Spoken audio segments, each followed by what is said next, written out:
cowardly enablers would rather kill everybody than stop killing white people. You retweeted the exact same thing, only with President Trump instead of President Obama, and the races reversed. Mr.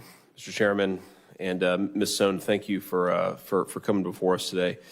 So I want to take my line of questioning in a slightly different direction from some of the other folks. And I think just to be direct with you, Ms. Sohn, there are actually areas of substantive agreement between the two of us on some of these issues.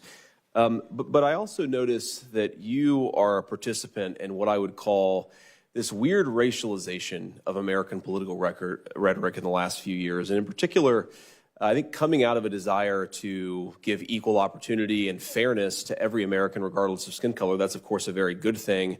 There's been this weird trend in certain corners of American politics to be very, very racialized and even to criticize explicit racial groups almost as a pejorative.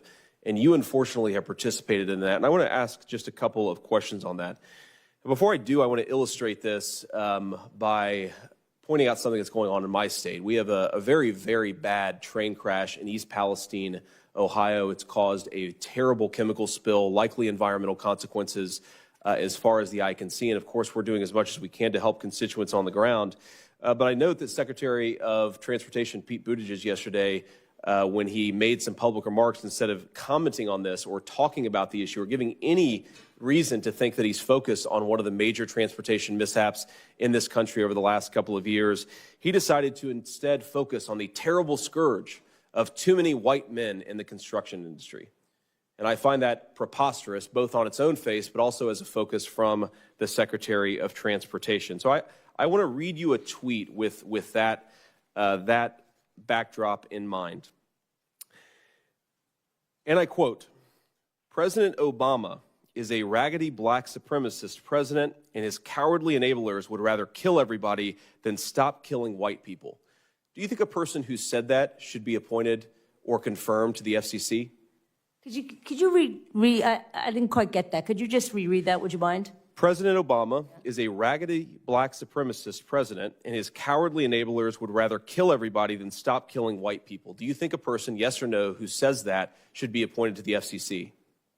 I would need to know more of the context, honestly. Okay. Well, I think clearly a person who said that should not be appointed to the FCC. Okay. And in fact, you retweeted the exact same thing, only with President Trump instead of President Obama, and the races reversed. Let me read another tweet, and let me ask you if this is an acceptable thing for an FCC commissioner.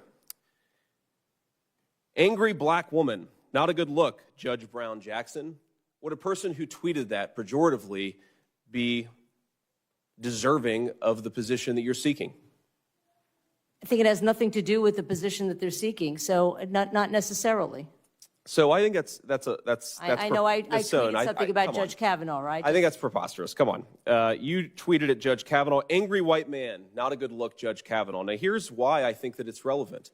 We live in a country that's very diverse. People come from very different backgrounds. And one of the things that preserves what little racial comedy and harmony we have in this country is that our leaders don't use that racial comedy and harmony like a toddler who discovered their daddy's gun. You talk about racial issues in a way that will inflame the very worst things in our country. And I fear that if you're given this position of authority, you will use that authority to continue to inflame and to continue, potentially even, to censor based on some of these ideas. Now, I've just illustrated a couple of ways that we talk about these issues, or some of our leaders talk about these issues. I hope that I never do. And if I do, I hope my constituents will hold me to account for it. But one of the things that I fear here is that you're being appointed to a position with an incredible amount of control over the way that we communicate with each other, the way that we debate with each other, the way that our politics actually manifests itself in the public debate.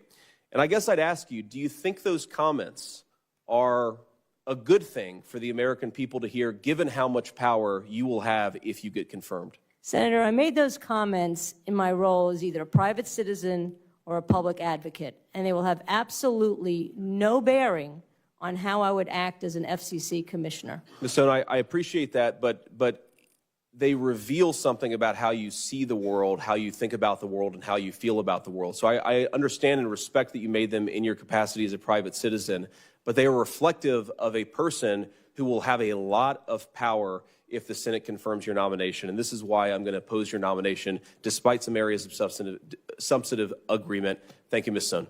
Senator, if I could just say, I can't just walk into the FCC and say, okay, Gigi Sohn wants all these things to happen, and they will happen.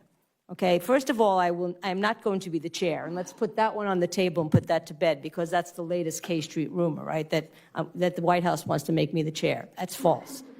Okay, you have to, as an FCC commissioner, you have to follow the law. You have to follow the Administrative Procedure Act. There's a procedure before you. You have to follow the record. You have to meet with stakeholders. You can't just willy-nilly make a decision based on what your predilections are. And if I were to do that, well, first of all, I'd have to get 2 other votes, unlikely. But if that were to happen, a court could reverse it, because you have to follow process. And I think it's really important for people who think that I'm some sort of Svengali who could just walk into the FCC and make it bend to my will, that I can't do that under the law. Ms. Sohn, look, I appreciate that, and I appreciate that we have a Constitution and we have certain procedures we have to follow. Of course, I'm one of 100 senators, and I can't walk into this body and make things exactly as I want them. The point is not that you'll have complete power over the FCC. The point is that we live in a country that is undergoing a series of very toxic movements in the way that we talk about one another. And I think in particular, the racial dialogue, the racial rhetoric that you've used is disqualifying. Whether you have a lot of power or a little power, I don't think it's what we need in our public administrators. I yield the rest of my time.